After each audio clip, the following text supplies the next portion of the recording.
So I've been asked a few times now to do a little series on parental alienation. So I've decided that I'm going to do that and discuss it best that I can.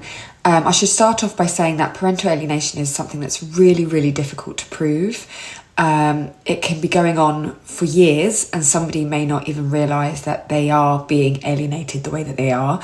A parent may not even realise that they are doing parental alienation. They're just angry and doing what comes natural to them.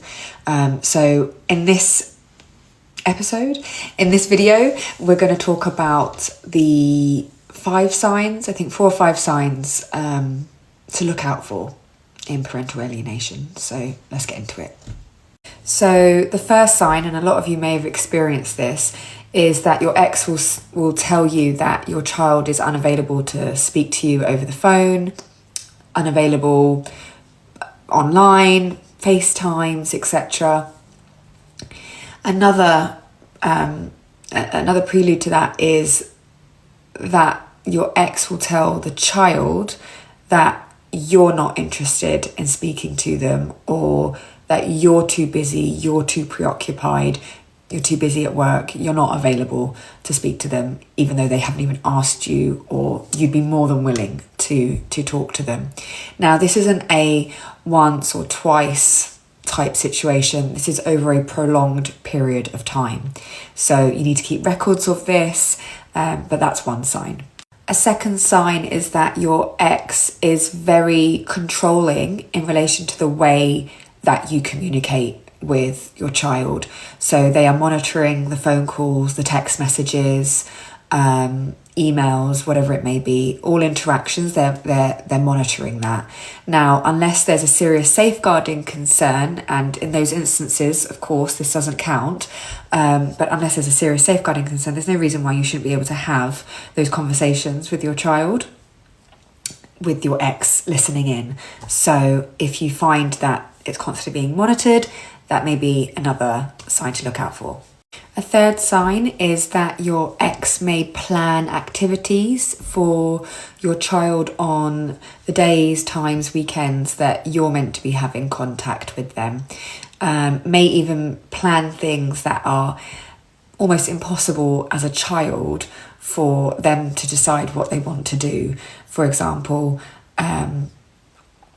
your ex might have planned a sleepover with their bestest friend, or a weekend trip with their favourite cousin, whatever.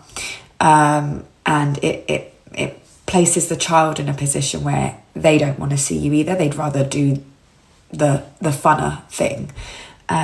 So planning activities to take that child away from the weekends that you're meant to be spending time with them, or the time that you're meant to be spending time with them. Another example of parental alienation may be when there isn't reasonable flexibility in the contact process or the contact schedule.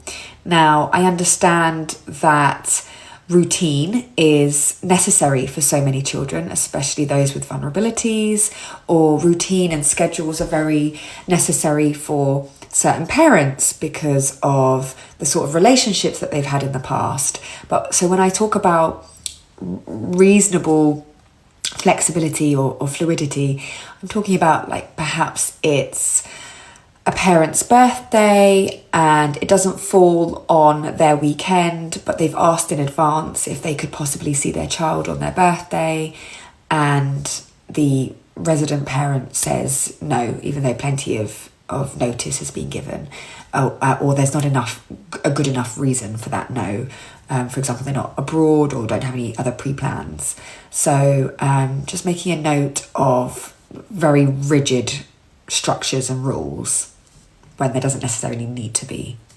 And finally, the 5th sign may be where your ex is gatekeeping any successes or failures that your child may have gone through, whether it be at school, whether they need medical assistance for anything.